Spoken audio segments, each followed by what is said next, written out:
ang alam ko pag Sunday, ang daming taong pumupunta dito. Ang daming nag-chill dito. Ang iba nagiinuman, ang iba naman naliligo, at saka yung iba naman nililibot ang buong Panas Falls.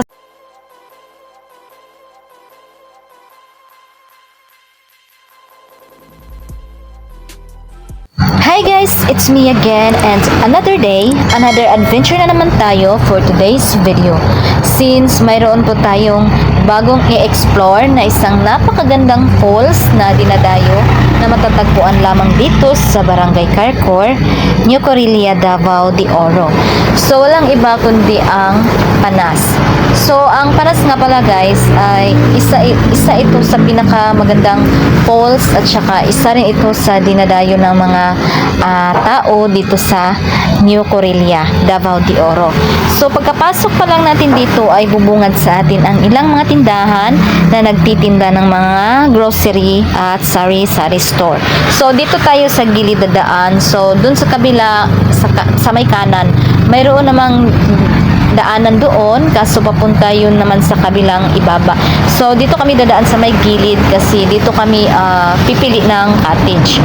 So kung sa magtatanong kung magkano naman ang entrance fee dito sa Panas, ay ang 5 years old pala hanggang 9 years old ay 20 pesos lamang or 20 pesos ang entrance fee. At saka 10 years old to 59 years old naman ay nasa 50 pesos or 50 pesos lamang.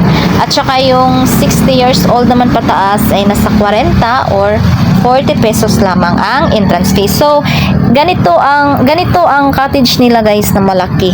So ito ang 600 pesos, para bang umbrella style ang ano niya, ang ibabaw. So dito papunta dyan naman sa sa may falls na pinakabida talaga dito sa Panas. Pero mamaya na tayo dyan kasi dito pa tayo dadaan, kasi dito ang daanan papuntang mga cottage. So dito madadaanan na natin dito ang mga cottages. At saka kung makikita ninyo ay yung iba ay occupied na, kaya pupunta pa tayo doon sa may ibabaw. So eto nga pala dito, nandito na rin tayo sa loob. So napakaganda talaga.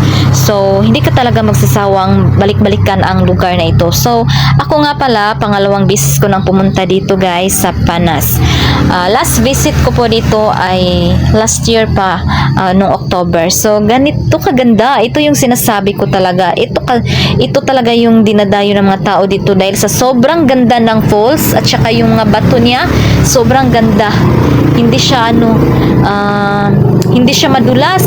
Hindi nakakatakot ang bato dito guys kasi hindi talaga siya madulas, kaya walang dapat ikatakot. So ito po ang cottage na nakuha namin kasi ito po ang nakita namin na na bakante, kasi yung iba occupied na talaga. Kung makikita mo yung last cottage sa may ibabaw ay occupied na din.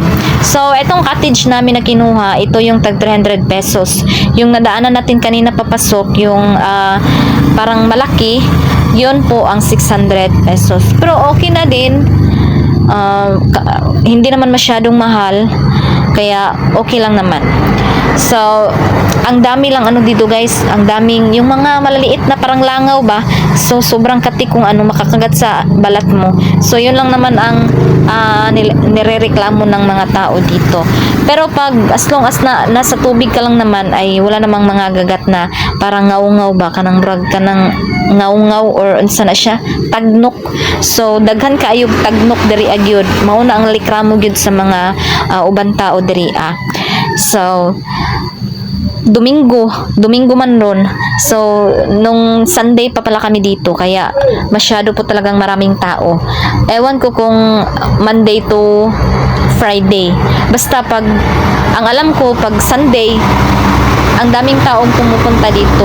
Ang daming nag-chill dito. Ang iba nagiinuman, ang iba naman naliligo, at saka yung iba naman nililibot ang buong Panas Falls. Kasi itong Panas kasi sobrang laki nito guys.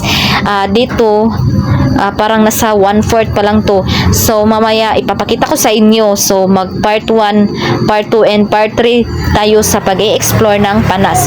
So part 1 pa lang ito sa ating pag-explore. So abangan niyo ang part 2 and part 3. So ang pinaka mas exciting ay yung nasa part 2 na pag-explore ko dito guys, at saka yung part 3, kaya wag nyo yung MS up. So abang-abangan nyo yun.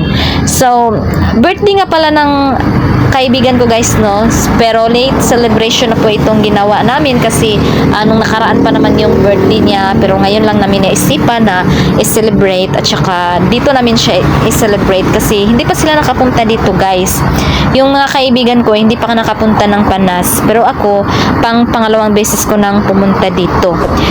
Hanggang dito na muna guys, at abangan ninyo ang ating part 2 at part 3 na pag-explore dito. Bye!